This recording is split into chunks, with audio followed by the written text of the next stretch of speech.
নমস্কার প্রিয় বন্ধু, রান্নাঘরে আপনাদের সবাইকে স্বাগত। পটলের তো অনেক রকম রেসিপি বানিয়ে খেয়েছেন। একঘেয়েমি সেই সমস্ত রেসিপি ছেড়ে এই রেসিপিটা একবার বানিয়ে দেখুন। এক থালা ভাত নিমেষেই খেয়ে ফেলবে। আর যারা পটল খেতে পছন্দ করে না তারাও চেটেপুটে খাবে, বারবার বানানোর অনুরোধ করবে। এই রেসিপিটা বানানোর জন্য এখানে আমি নিয়েছি পটল, মিডিয়াম সাইজের 500 গ্রাম পটল আমি এখানে নিয়েছি।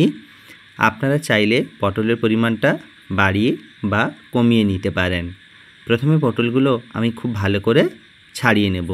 আপনারা চাইলে খোসা শুদ্ধ এটা বানাতে পারেন। প্রথমেই এরকমভাবে খোসাটা একটু ঘষে নিলেই উঠে যাবে সবুজ অংশটা, তবে আমি পটলের খোসাটা পুরোপুরি ছাড়িয়ে দিয়েছি। এইভাবে ধীরে ধীরে সমস্ত পটলের খোসাটা আমি ছাড়িয়ে নিলাম, আর এইভাবে সরু সরু করে কেটে নিয়েছি। একদম যতটা পারবেন সরু সরু করে কেটে নেবেন, তাতে কিন্তু সময়ও খুব কম লাগে।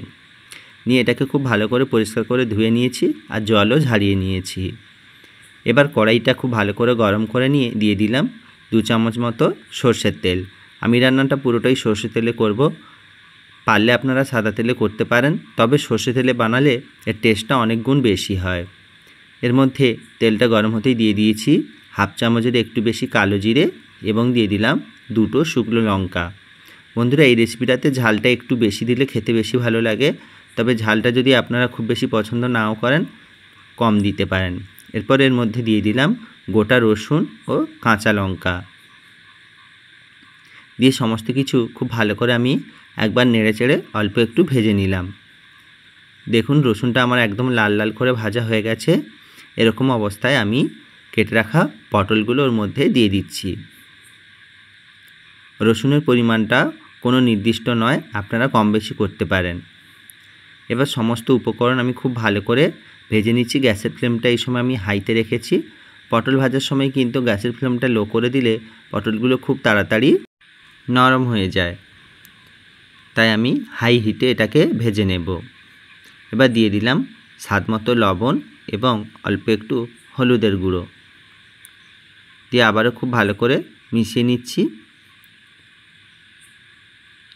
দিয়ে এটাকে ভেজে নেব।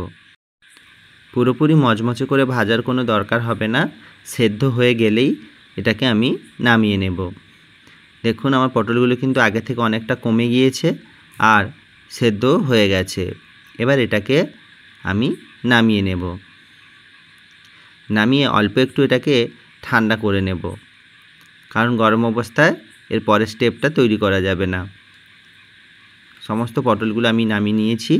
এখনও পর্যন্ত যে সমস্ত বন্ধুরা আমার ভিডিওটা দেখছো, যদি ভিডিওটা ভালো লেগে থাকে অবশ্যই লাইক কমেন্ট শেয়ার করো, চ্যানেলটা সাবস্ক্রাইব করে দিও।